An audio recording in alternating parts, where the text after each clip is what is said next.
Good to Bonjour. see you. Congratulations on The Bad Guys being your full-length directorial debut. Thank you very much. Really appreciate it. Yeah, it's fantastic. My son and I watched it. Yeah. My son is in the military, and the base actually had a special pajama viewing for the kids. And No.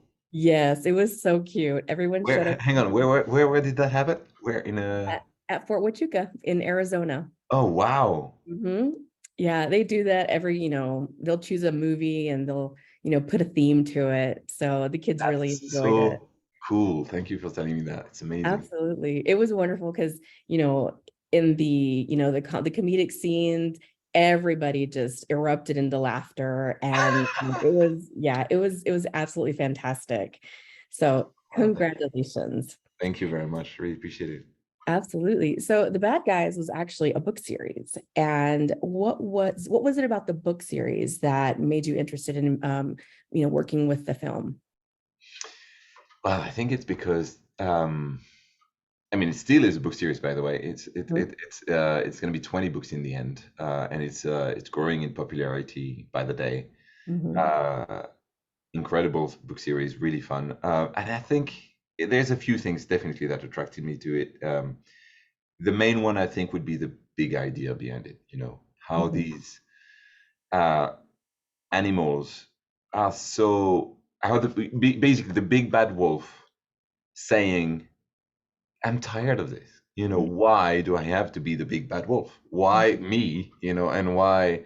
And can I change my own fate? You know, can I change what how people see me, and can I finally be judged for something else than just a villain that I'm not necessarily um, you know, and just because I look scary, what are those stories that have been written about me and why, you know? And I think that question was so strong, but Right. also the representation of Wolf as a gangster, as a robber, as a bank robber, as a was like, oh my God, I wish I had had this idea before. But Aaron did, and somebody did it. And so it was like, for me, it was like, okay, I get it. I understand it. It talks about so many things in such a very simple, clear idea. It talks about, you know, second chances. It talks about redemption. It talks about don't judging a book, not judging a book by its cover. It talks about, um, you know, making sure that you understand who a person and what a story of a person is before you put a judgment on them. It talks about difference. It talks about minorities. It talks about so many things. And to me, it was like a very playful way to pass on a message that is a powerful one. You know. Absolutely. Yeah. Yeah, it really was. So did you get the opportunity to speak with Aaron Blabey and get some inside info Oh my on the God! Of course, characters? he's a friend and is somebody who has been very involved with the film because he's a executive producer on the film. So Mhm. I meet him every I mean, less so now, but we were meeting every maybe months, couple months, you know, just to update him and showing him where we were and just sharing the script and sharing the screenings, and he would just comment back. And he's been an amazing partner. I mean, he's uh, incredibly intelligent person, so generous, and also very, you know, able to just guide you into you know, not being too protective about what he does, and at the same time, so in giving you freedom in that sense, and at the same time being able to say, you know what, I think you should keep this because this is, you know, also a trademark of the book in a very important way, and people would like the fans specifically would love it. So he's really, really good at guiding us, you know, and his feedback is just always spot on. So you know, of course, he's like massively involved. Yeah. Oh, that's wonderful because I Yeah. know I haven't read the series and I plan to actually go to the library and look for them for my Yeah. kids. Yeah. But when you watch a film that's taken from a book, the readers obviously they see the little nuances and they Yeah. see. Yeah. Yeah. Of course. So that's super amazing that he was so, obviously worked so closely with you. And obviously the actors that lend their voices were absolutely fantastic. When Yes. you took on the role, when you took on the job, did you have certain actors in mind for, say, each role?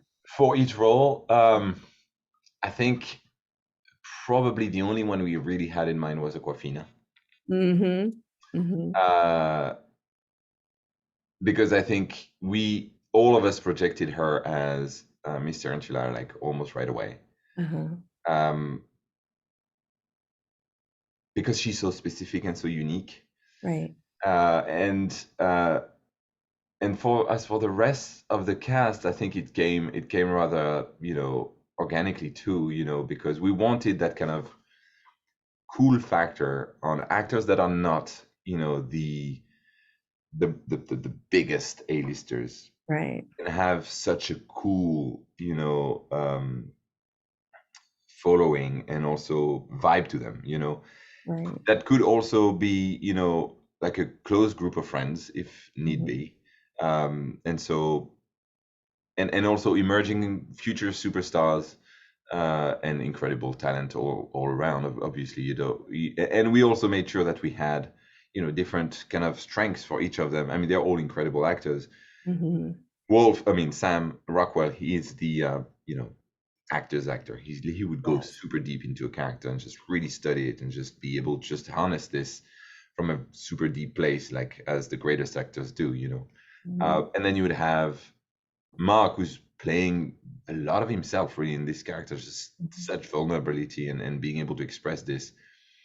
And then you would have, Nakwafina, who's like every line is such a joy of comedy, it's just a little pearl of a treasure of comedy. The same as Craig Robinson, by the way. These guys are so tuned into their, stand-up gigs, and they're so good at this, that they can, you know, basically, give you pure comedy gold every time. And then Right. Anthony, who's basically, uh, he does it all. He can be funny, he can be emotional, he can sing, he can do anything, and obviously future superstar.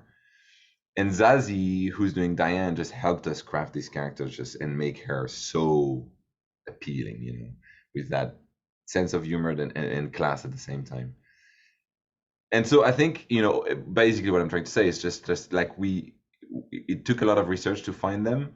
Mhm. Um, but at the same time, it's, I, I wouldn't be able to see any other cast now.